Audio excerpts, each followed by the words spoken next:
देव श्री गणेश देव श्री गणेश देव श्री गणेश देव श्री गणेश देव श्री गणेश देव श्री गणेश देव श्री गणेश देव श्री गणेश देव श्री गणेश देव श्री गणेश।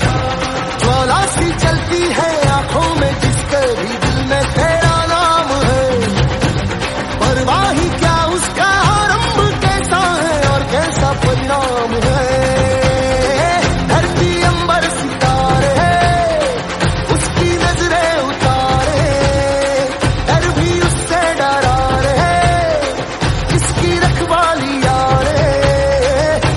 साया तेरा देवा श्री गणेश देवा श्री गणेश।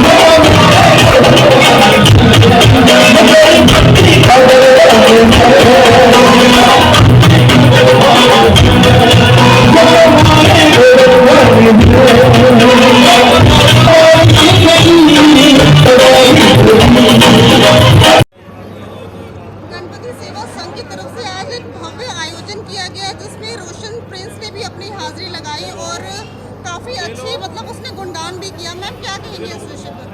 इस विषय में यही कहूँगी, गणेश चतुर्थी से लेकर अनंत चतुर्दशी तक का ये भक्तिमय ये छोटा सा सफ़र छोटा अवश्य है, लेकिन ये एक पूरी सागर को गागर में भर देने की बात ये है कि यहाँ पर इस आयोजन से स्वर्गीय हरीश बेदी जी जो इसके गणेश रहे, पंजाब में गणपति उत्सव को लाने वाले, आज उनके ही कुलदीपक हरीश बेदी जी के कुलदीपक हनी बेदी, उनका ये पूरा परिवार अब ये सेवा दे रहा है। और आज आप देखिए, आज 11वां दिवस है। आज प्रथम दिवस याद आता है प्राण प्रतिष्ठा की, और आज हम विसर्जन करने के हम आज इस कितने निकट क्षणों में है। जहाँ बधाई प्रभु नाम संकीर्तन की बधाई देती हूँ, वहीं सभी को ये कहूँगी कि जिनका हमने भजन पूजन किया वो प्रथम पूज्य हुए।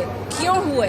उनके जीवन व्यक्तित्व का वो मुख्य मंत्र वो आज हम सभी ग्रहण करें कि माता पिता जीवन में आप किसी भी आयु में हैं, आप किसी भी पद पर हैं, किसी भी स्थान पर हैं, माता पिता सर्वोच्च हैं जीवन में। ये मूल मंत्र आप यदि साध लेंगे तो गणेश हो जाएंगे, प्रथम पूज्य हो जाएंगे।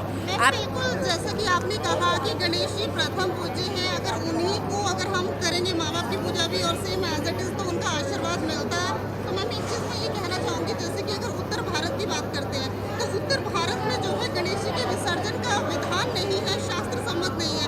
तो ऐसा कहा गया है कि दक्षिण भारत से कार्तिकेय जी को मिलने के लिए गणपति जी आते हैं। अगर उनका विसर्जन कर दिया जाए तो क्या फिर दिवाली पर उनकी पूजा किस प्रकार की जाएगी? क्योंकि उन्हें तो दोबारा कहा जाता है कि अगले वर्ष फिर आना। तो मैम क्या कहेंगे इस विषय पर? देखिए, ये जो विधि बनी हुई है, मुझे ये लगता है कि शायद इस विधि के पीछे शायद हम सनातन समाज को हर एक जो भी विधि बनी है हमारी सनातन के अनुरूप वो कुछ ना कुछ सीख देती है।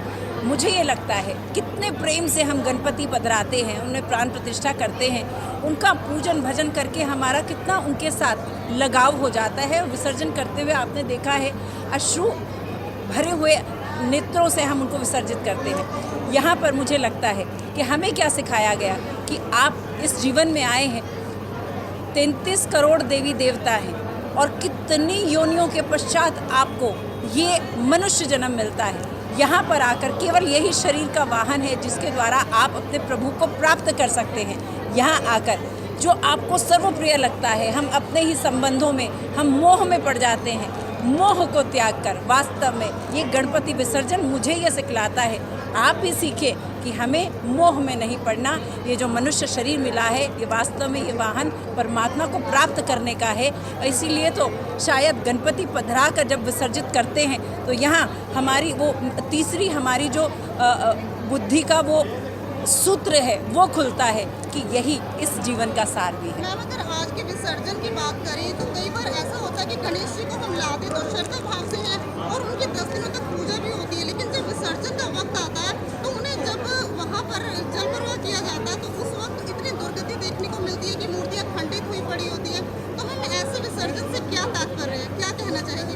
देखिए, मैं ज़रूर कहूँगी ये गत वर्षों से ये जो हमारी विधि बनी हुई है, लेकिन आज देखिए समय काल के अनुरूप हमें थोड़ी सी व्यवस्था, हमारे संत हैं, महंत हैं, मैं चाहूँगी उनके चरणों में मेरा विनय अनुग्रह है कि साधारण भक्त समाज को ज़रूर इसके प्रति सही मार्ग दिखलाए। आप ये ज़रूर जानिए कि आज प्रकृति वास्तव में जल, थल, वायु सब आज हमारा बिल्कुल विकृत हो गया है, प्रदूषित हो गया है। इसके रहते एक तो देखिए जो हमारे वातावरण को, हमारे पर्यावरण को ख़राब न करे, इस प्रकार की गणपति बनाएं।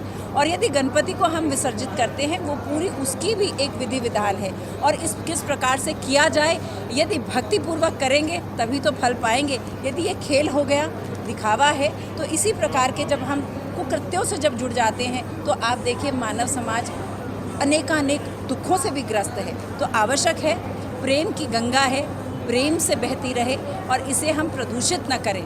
भक्ति भाव से जय गणपति। आज गणपति सेवा संघ की तरफ से एक भव्य आयोजन किया गया, 10 दिन से ये पंडाल जो है सजाया गया। तो आज रोशन प्रिंस जी ने भी आज यहाँ शिरकत की है और कुछ मोहित कपूर जी, आपकी तो आवाज़ भी इतनी मधुर है, आप भी यहाँ पर आए, तो कैसा लगा सर, क्या कहेंगे? देखो, मेरी तो हर साल ड्यूटी होती है, 10 दिन ही यहाँ ड्यूटी होती है, पर मेरे पास जब जब टाइम लगता है तो मैं ज़रूर आता हूँ, क्योंकि ये हमारे घर का प्रोग्राम होता है। ये गणपति सेवा संघ जो शुरू किया था हमारे अंकल जी ने, श्री हरीश बेदी साहब ने, और अब वो परंपरा चलती आ रही है और हमारे बड़े भैया हनी बेदी साहब वो निभा रहे हैं बड़े अच्छे ढंग से। 10 दिन लगातार रेगुलर बॉलीवुड स्टार कलाकार यहाँ पहुँचते हैं और पंजाब से बहुत दूर दूर से लोग यहाँ आते हैं, नतमस्तक होते हैं, प्रभु को मानते हैं, क्योंकि गणपति महाराज सबसे पहले पूजा उनकी होती है हिंदू धर्म के अनुसार। 10 दिन तक से ये पंडाल जो है लगा हुआ था, कौन से सिंगर जो है अभी तक यहाँ पर शिरकत कर चुके हैं? सिंगर तो सभी आ चुके हैं वैसे तकरीबन, क्योंकि हर साल कोई ना कोई अच्छा कलाकार जो उभरता स्टार होता है वो यहाँ पे ज़रूर आता है। जो हमारे भाई साहब क्या करते हैं, जो 10 दिन बड़ी इनकी भाग दौड़ होती है, क्योंकि सबको पहले बुलाना है ना, तो कार्ड बांटने, फिर उसके बाद लोग आते हैं बड़ी बड़ी दूर से, मतलब पूरे VIP, चाहे वो कांग्रेस लीडरशिप है, चाहे वो BJP लीडरशिप है, तो आम आदमी पार्टी, सभी को बुलाते हैं। मतलब हर एक का, सबका मालिक एक है, सबको लग। आप तो हमेशा यहाँ शिरकत भी करते हैं और आपकी आवाज़ भी मधुर है, आपको भी भेटे गाते हुए देखा गया है काफ़ी फंक्शन में। तो मैं ये जानना चाहूँगी, जैसा कि अब विसर्जन की घड़ी जो है वो नज़दीक है, तो पापा को जब हम विदाई देते हैं, आँखें तो आंसूपूर्ण होती हैं, तो कैसा फील होता है उसमें? ऐसे है, 10 दिन हमारे पास रहते हैं तो हम विदाई देते हैं तो ये कहते हैं कि प्रभु गणपति बप्पा मोरिया, अगले बरस तू जल्दी आ। क्योंकि अगर हमें तो ऐसे होता है भी आज अगर हमने विसर्जन किया ना तो कल को फिर तैयारियां शुरू हो जाएंगी। तो लोगों की इतनी चाहत होती है, लोग फ़ोन करने शुरू कर देते हैं, भाई गणपति उस समय इस बार कौन आ रहा है, कब कर रहे हो, कितनी तारीख है ये। जनता आपको देख भी रही है, सुन भी रही है, चैनल के माध्यम से एक ऐसा क्या संदेश जो है आप जनता को देना चाहेंगे कि वो भी गणपति जी के चरणों में नतमस्तक? देखो, भगवान शंकर ने भी वरदान दिया था कि सबसे पहले गणपति महाराज की पूजा होगी हिंदू धर्म के अनुसार। तो हमारी ये सोच है कि सभी को गणपति महाराज को मानना चाहिए, अपने घर घर में लेकर आएँ, बड़े अच्छे ढंग से 10 दिन कीर्तन करें, या 2 दिन 3 दिन जितने दिन किसी की श्रद्धा रख सकते हैं। तो उसके बाद बड़ी धूमधाम से विसर्जन हो, फिर नेक्स्ट उनको याद किया जाए, हाँ भी आए प्रभु आ, क्योंकि प्रभु रोज़ ही विराजमान होते हैं।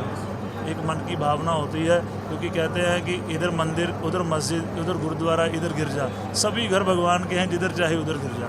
ये तो अपने अपने मन की सोच है। गणपति सेवा संघ की तरफ से आज एक भव्य आयोजन किया गया, पंडाल लगाया गया था, 10 दिनों से पूजा हो रही थी और आज रोशन प्रिंस ने आके हाजिरी भरी और मधुर जो भजन थे वो भी गाए। तो मैम क्या कहेंगे इस विषय पर? मैं बस यही कहना चाहूँगी कि रोशन प्रिंस जी ने इतना मधुर गाया कि मतलब लोगों को मंत्रमुग्ध कर दिया और नाचने पे मजबूर कर दिया कि लोग वहाँ से मतलब जाने का नाम नहीं ले रहे थे, कि वो चाहते थे कि रोशन प्रिंस जी यहाँ से जाएं ही नहीं, इतने मतलब लोग खुश थे उनके भजन सुन सुनकर। वैसे मैम रोशन प्रिंस जी तो आए थे, उनके अलावा और कौन कौन से सिंगर थे जिन्होंने शिरकत की? पहले दिन मुकेश इनायत जी आए थे, फिर कुमार संजीव जी, अमित धर्मकोटी जी, इसके अलावा साध्वी पूर्णिमा दीदी जी और अन्य बहुत से कलाकार आए। हाँ, हमारे मुक्तसर से गुरु महाराज सदगुरु दरबार से आए थे और इसके अलावा बालाजी आश्रम से कुलवंत भल्ला जी के मंडली आई थी, माता नरेश देवी संकीर्तन संघ, इन सभी ने इसमें संकीर्तन किया और लोगों को बहुत ही ज़्यादा आनंद आया। जैसा कि मैम आज विसर्जन की जो घड़ी है वो नज़दीक है और पापा को इतने दिन से वो हमारे बीच थे, तो आंसू तो आंखों से बहेंगे ही, तो मैम कैसा फील करेंगे? अभी तो हमारे मन में बड़ा ही चाव है कि हमारे बप्पा हमारे पास है, लेकिन जब जैसे ही उनका रथ हिलने लगता है ना, तो हमारे अंदर से आंसुओं के धाराएं बहने लगती हैं कि बप्पा आज जा रहे हैं, कि प्लीज़ वो आज मत जाएं। जैसे कि मैम विसर्जन की बात करें तो हनी बेदी जी के द्वारा बहुत ही अच्छा पंचोपचार से पूजन करने के बाद विसर्जन किया जाता, तो बहुत ही अच्छा मैसेज जो है आपके यहाँ से मिलता है। लेकिन मैंने कई जगह ऐसा देखा है कि विसर्जन तो करते हैं, लेकिन वो मतलब इस तरह से पूजा पाठ करवा के नहीं, उन्हें ऐसे प्रवाहित करते हैं और मूर्तियाँ खंडित हो जाती हैं, तो मैम क्या कहेंगे इस विषय में? हमारे जो यहाँ पे मूर्तियाँ बनती हैं वो इको फ्रेंडली बनती हैं, इको फ्रेंडली पेंट होता है और ना ही वो पीओपी से बनी होती हैं, वो मतलब मिट्टी से बनाई जाती हैं और मतलब पूरा उसका कोई मतलब जो जल में जीव जंतु है उनको कोई नुकसान नहीं है। और हमारा विसर्जन ये लोग तो ऊपर से गिरा देते हैं, ये गलत बात है। हमारा प्रॉपर क्रेन से आता है और क्रेन से उनको पानी के बीच में अंदर तक विदाई दी जाती है और साथ में जो मछुआरे होते हैं वो इनको आगे तक परवा करके आते हैं, पूरे मतलब पूजा अर्चना विधि के साथ। जनता आपको देख भी रही है और सुन भी रही है, चैनल के माध्यम से एक ऐसा क्या संदेश जो है आप उन लोगों को देना चाहेंगे जो इस प्रकार से मूर्ति को विसर्जित करते हैं? मैं चाहूँगी कि लोगों को गणपति जी को विसर्जित करने के लिए किसी धार्मिक महापुरुष मतलब पंडित जी वगैरह से पूजा करवा के पूजा अर्चना के बाद, ताकि उनके मतलब मूर्ति रह जाए और उनके जो प्राण हैं हमारे घरों में ही रहें, इस तरह से उनको प्रवाहित करना चाहिए, ताकि या फिर उनको अपने छोटी छोटी मूर्तियों को ऊपर से ना प्रवाह करके अपने घरों में टब वगैरह में करना चाहिए। गणपति महोत्सव का 33वां ਦਾ ਅੱਜ ਆਖਰੀ ਦਿਨ ਹੈ। 11 ਦਿਵਸੀय ਪ੍ਰੋਗਰਾਮ ਤੋਂ ਬਾਅਦ ਅੱਜ ਅਸੀਂ ਗਣਪਤੀ ਜੀ ਨੂੰ ਵਿਸਰਜਨ ਕਰਨ ਚੱਲੇ ਹਾਂ। ਅਗਲੇ ਸਾਲ ਲਈ ਪ੍ਰਤੀਕਸ਼ਾ ਰਹੂਗੀ। ਹੁਣ ਮੈਨੂੰ ਉਮੀਦ ਹੈ ਕਿ 3:30 4 ਜਾਂ 5 ਵਜੇ ਤੱਕ ਅਸੀਂ ਸੂਰਜ ਖੜੇ ਤੇ ਵਿਸਰਜਨ ਕਰ ਦਾਂਗੇ।